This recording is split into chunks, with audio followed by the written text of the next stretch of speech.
It's episode 322 today. We are talking autism. Make sure you join us inside. Be sure to tune in.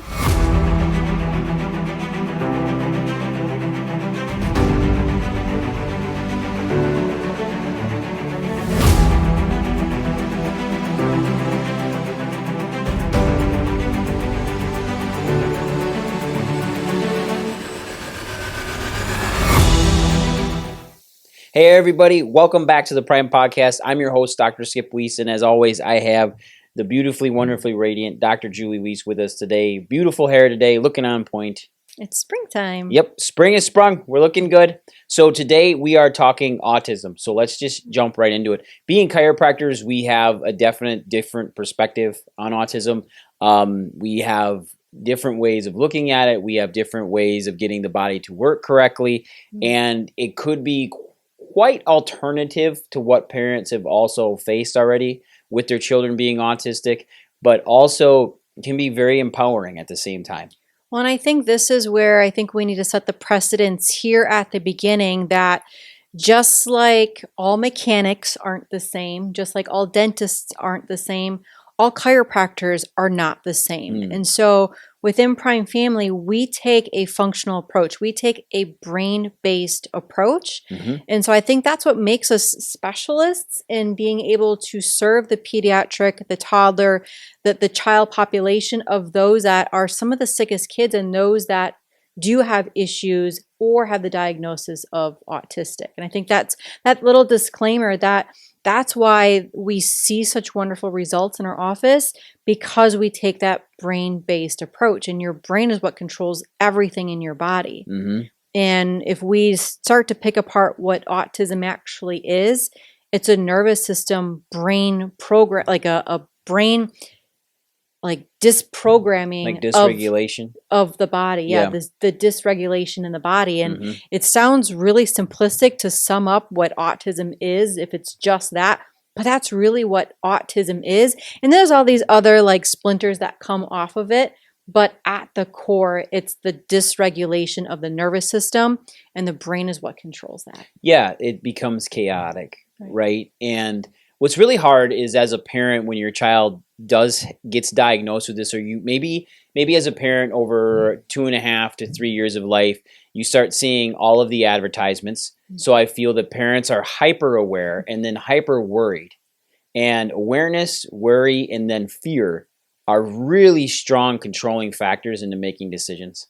And if I can make you overanalyze your child's little tics and idiosyncrasies that are just a normal part of growing up, and not feel that every child is autistic, or maybe your child is showing certain signs and symptoms of autism, doesn't mean that they're already stamped on their forehead or on their backside that they're an autistic child, or that they have Asperger's or some sort of focus neurodeflective problem. And I think a lot of parents, they don't want their children to have it, therefore they're hyper aware of it. And then when little things start sticking out, they immediately go to the internet, they immediately go to Instagram, Facebook, TikTok, even YouTube, and start looking up all of these things and start trying to micro-diagnose their kid as their child is just going through normal development of life.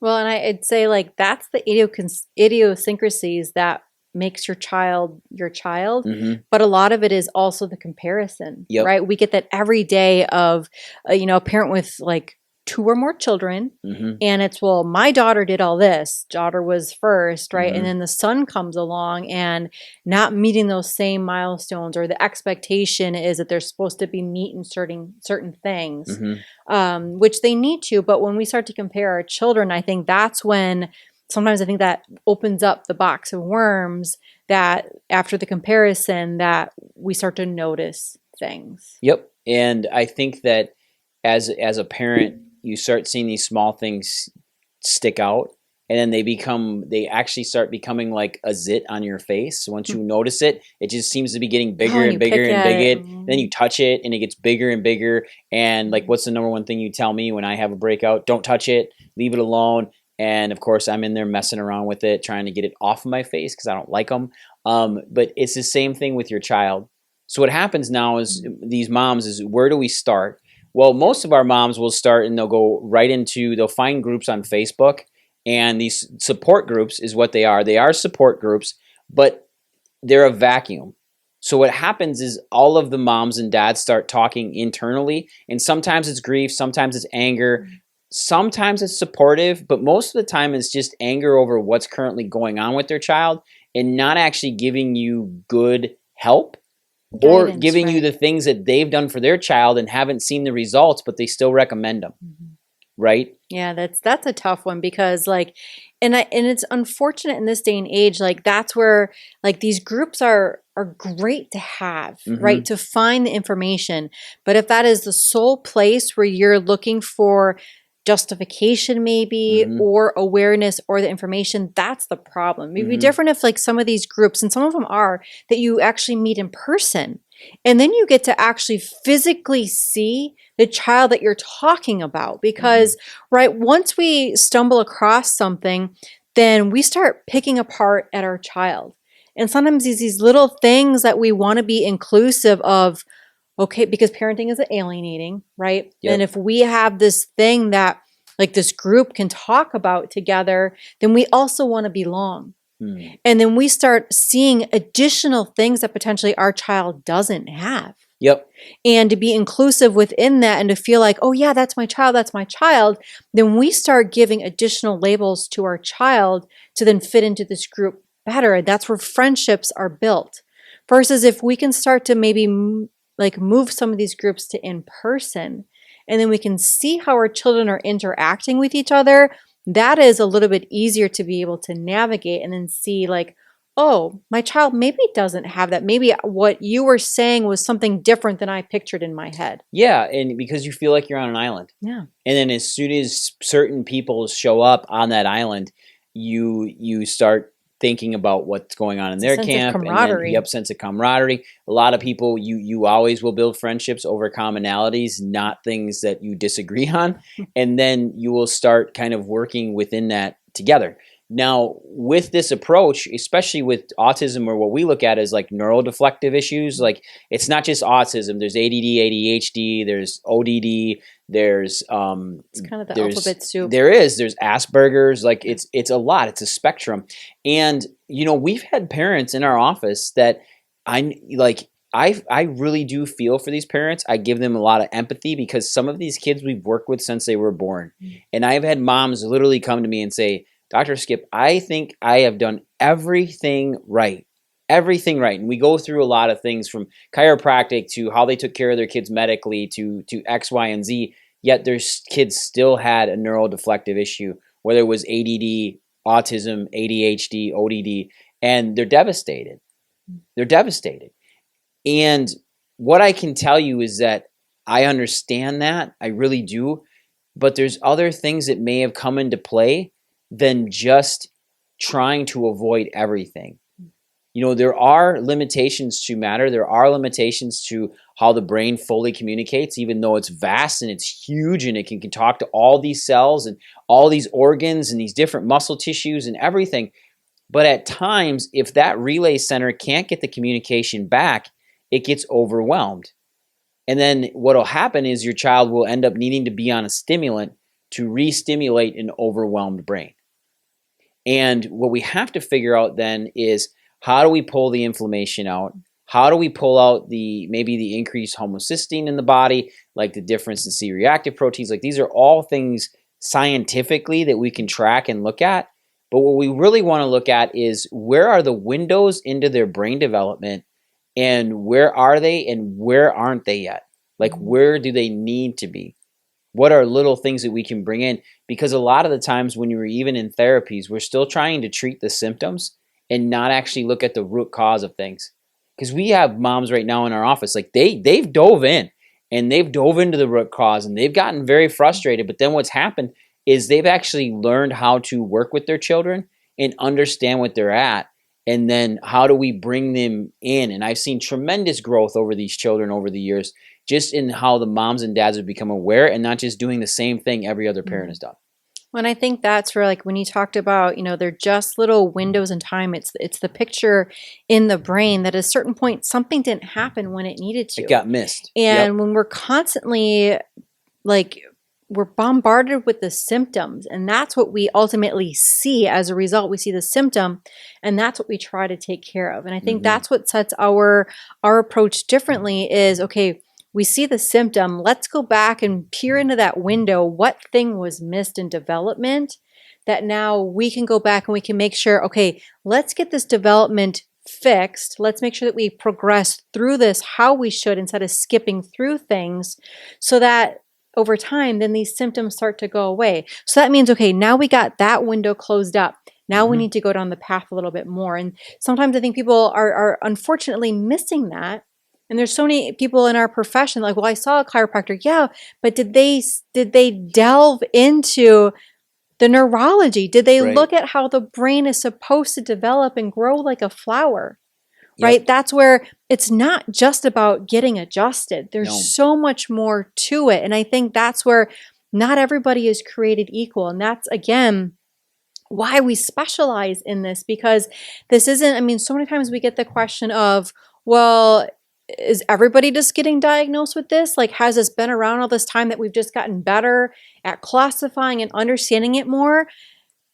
I can sit on both sides of the fence because I can understand where that argument comes from. But if we also step back and we look at how hyper utilized like all of these other things are happening in our system even before preconception, and then we look at all of the things that are inundated with our children during pregnancy, right after birth, our environment is not the same as it is now compared to 40, 50 years ago.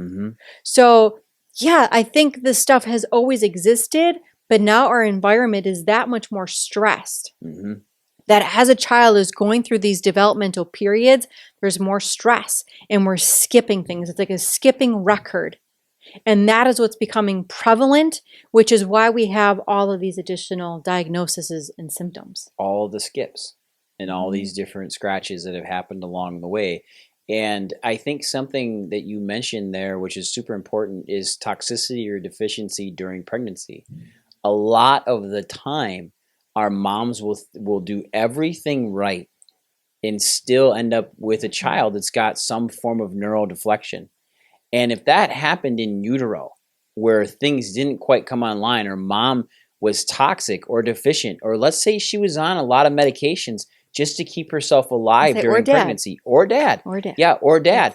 These things then come over into our children. And to say it's a genetic issue, it's not necessarily a genetic issue, but what was copied at the time of that conception. So when the sperm were made and put together, and when the eggs were cycled through, whatever the DNA was at that time in both mom and dad, transcriptase comes in and basically makes a copy of that genome, and then that goes into the sperm and then into the cell, the egg.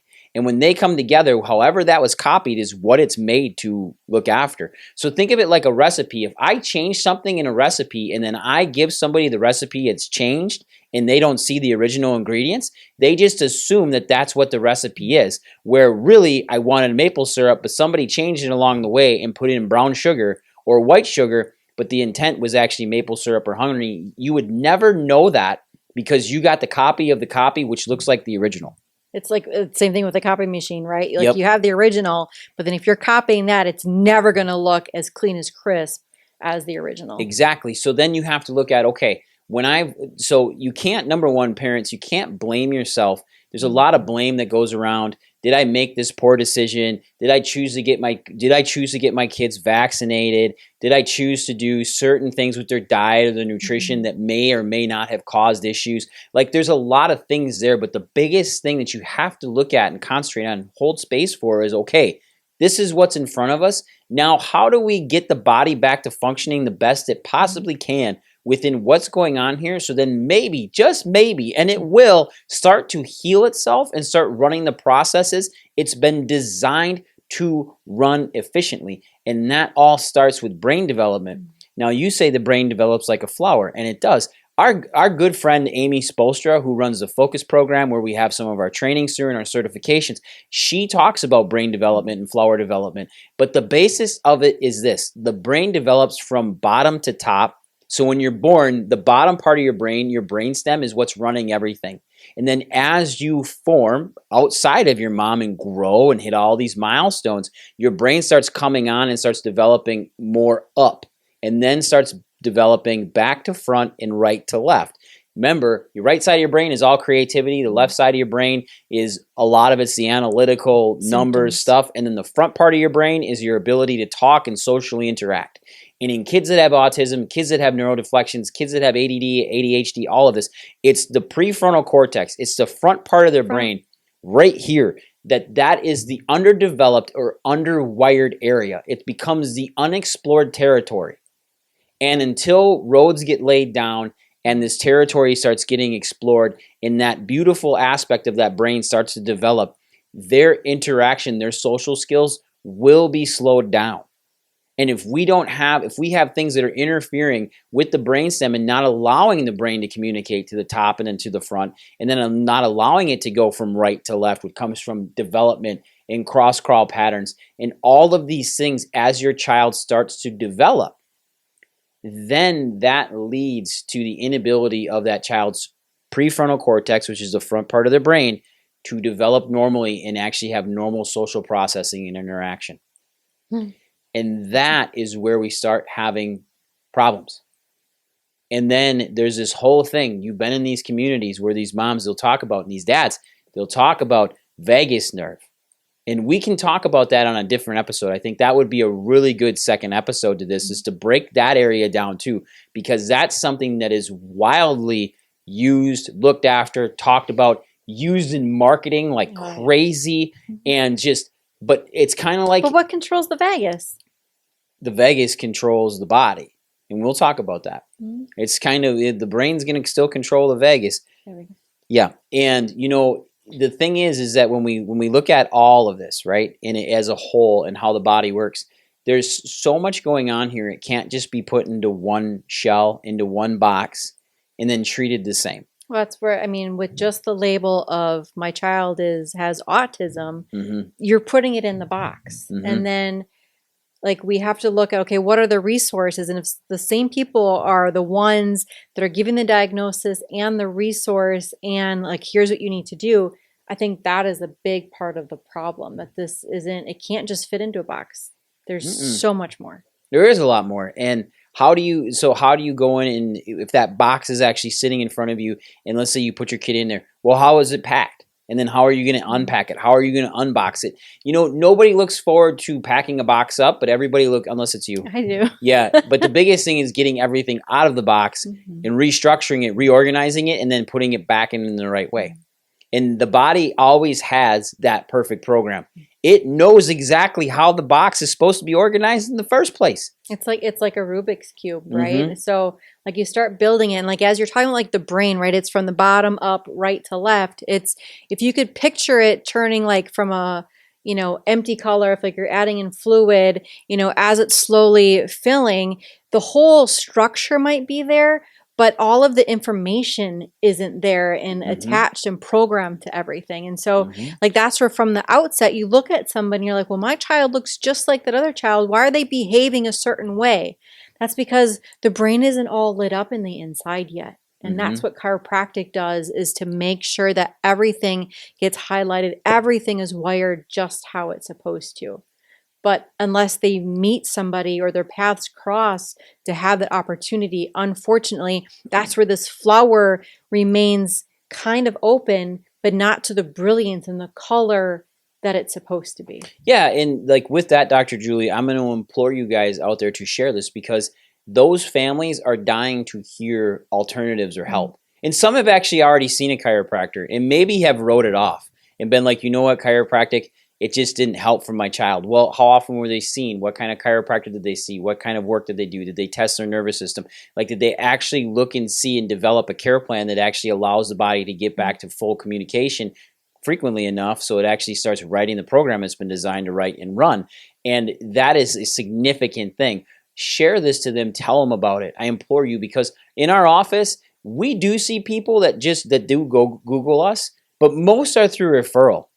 And if somebody hadn't been brave enough to make the referral and say, hey, Julie, I would take your kids here, or you need to go see X, Y, and Z, or go see Dr. Julie, Dr. Skip, or one of the pediatric certified chiropractors in the community, they had the gumption to say, hey, you should go. But it's just like any referral, right? It's like, oh, your hair looks great. Well, where did you get it done? Right? People want to know. But trust me, before you found that perfect hairstylist, you probably had some other ones that you didn't care for. It's just like chiropractic. It doesn't mean that you didn't like the person. Right. That just means that that way that your child presented, or that they were adjusted, or the care rationale was not what your child needed at that time. Yep. The technique was different, right? So share this with as many people as you can. Get this episode out. Autism is one of those things that can spark some amazing conversation, can cause some incredible fights, but also bring communities together with alternative opportunities for these kids to heal and help. And remember, these young kids that were diagnosed with autism 15 years ago, maybe 16 years ago, they're going to be adults shortly. And they are adults right now. There are some in their early 20s that have been diagnosed with autism. So we need to understand this so we can help our adults out and our kids out as much as possible. So Dr. Julie, got anything else? No, I'm just visualizing a flower that is ready to blossom. Well, tune in next week, because next week we're going to break this down a little bit further, and we're going to dive into that vagus nerve, because I think that's something that will blow your mind as far as how that thing actually works and how it entails into your healthcare as well as parents out there. So take care, everybody. Have a great day. Bye.